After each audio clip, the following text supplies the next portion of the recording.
नमस्ते मित्रांनो, बिग बॉसचा भाग झालाय त्यामध्ये तुम्हाला काही त्याच्यातले भांडण होते, काही वाद होता, त्यामध्ये कोण कुणाला टार्गेट करत होतं हेच आपण बोलणार आहेत. पण यामध्ये आज बिग बॉसच्या घरामध्ये सुख आणि दुःख असंच होणार आहे, कारण की बिग बॉसच्या घरात काही सदस्यांची फॅमिली पण येणार आहे मित्रांनो.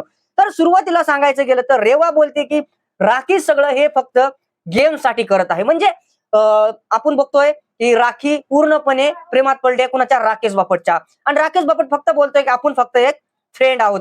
तर रेवा बोलते की ही सगळं मला कळलेलं आहे की राखी पूर्णपणे गेम साठी करते आहे, असं रेवाला वाटतंय. आणि तुम्हाला काय वाटतंय, राखी खरंच ही गेम साठी करते आहे की खरंच राकेश बापेटवरती प्रेम करते मित्रांनो?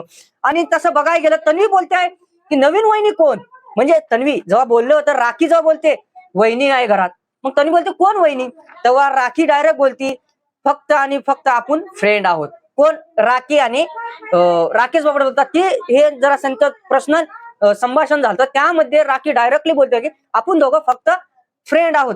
मग तुम्ही मागच्या दिवशी म्हणजे मागच्या एपिसोड मध्ये जे काही केलं ते काय होतं, इथून आपल्याला कळतंय की राखी खरोखरच हे गेम साठीच करते का. बऱ्याचदा भाऊच्या धक्क्यावर पण तिला समजवण्यात आलं, तरी ती काही समजवण्याचा प्रयत्न करत नाही. जे आपल्याला वाटतं तेच राखी करत असते मित्रांनो. आणि एकीकडे रेवाचं आणि एकीकडे रेवाचं भाषण दुसरीकडे चालतंय, एकीकडे राखीचं भाषण दुसरीकडे चालतंय. तर इकडे प्रभू काय करतोय पाठीमागे, प्रभूचं तर आपापला वेगळाच गेम चाललाय. प्रभू चहाचा कप घेतोय आणि कटपुतल्याला चहा पाजतोय. आता हे प्रभूचं डोकं फिरलंय की प्रभूचा कोणता गेम प्लॅन आहे, का प्रभूचं काय बोलतात त्याला डोकं सटकले का खरंच कटपुतल्या. अरे प्रभू, तुला सगळेजण कटपुतले आहे म्हणतात आणि तू कटपुतलीला चहा पाजतोय, हे कोणता गेम प्लॅन आहे?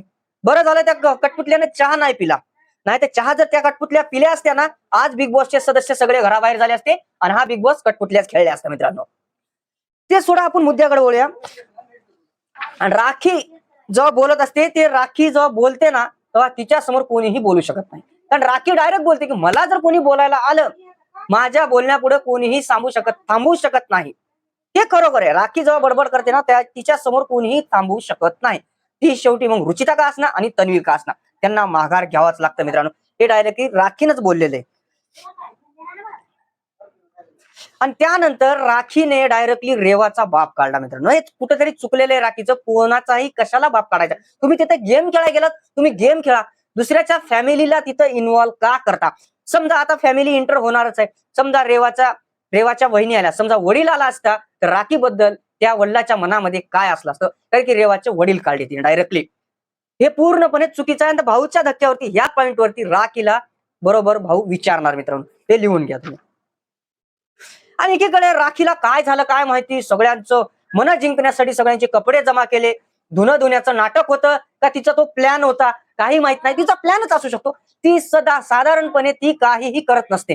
तिचा प्लॅन होता की सगळ्यांचे कपडे जमा करायचे, मागून घेऊन जमा करून धुण्याचा प्रयत्न केला, आणि शेवटी काय केली, बाप रे बाप, रेवाची नाईट पॅन्टच फाडून टाकली मित्रांनो. नाईट पॅन्ट ती पूर्णपणे फाडून टाकली. पुन्हा राखीच नाटक करते की हे कोण केलं, असं कोण केलंय, पूर्णपणे गोंधळ मांडून टाकला. आणि शेवटी जेव्हा दीपाली ताई तिच्या डोळ्यात डोळे घालून विचारते खरंच सांग कोण केले, खरंच सांग कोण केले, तरी पण राखी सांगत नाही. ते दीपाली ताईला तेव्हा डायरेक्ट कॅमेरा पुढे बोलते.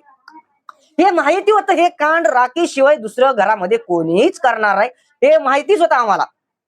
पण राखी शेवटी कबूल झालीच नाही. आता यापुढे रेवा काय करते, राखीचे कपडे फाडते की नाही हे आपल्याला कळलंच. पण राखीचे जर कपडे रेवानं फाडली तर विचार करा राखी कोणत्या लेवलला जाईल मित्रांनो.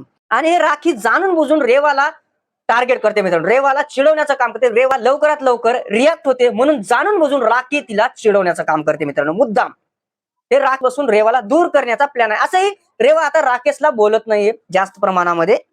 आणि जाता जाता तुम्हाला एक शायरी सांगतो, जे रेवाच्या दोन बहिणी आल्या त्यांनी जी शायरी बोलली, ती शायरी मित्रांनो खरंच ही शायरी मला वाटतं या भाऊच्या धक्क्यावरती रेवासाठी खूप कामी येणार आहे. कोणती शायरी होती? रेवाच्या सिस्टरनी जाता जाता जी शायरी बोलली होती मित्रांनो, ती मला वाटतं की रेवासाठी ही लास्ट शायरी असेल ह्या बिग बॉसच्या घरामध्ये. कोणती शायरी होती तुम्हाला माहिती असेल, पुन्हा एकदा मी सांगतो.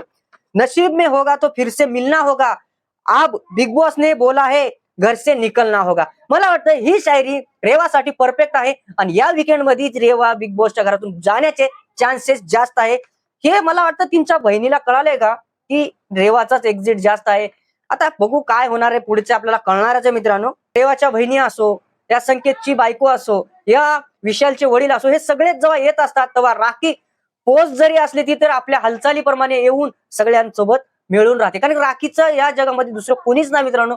म्हणून हे सगळ्यामध्ये आपली खुशी हुडकत असते.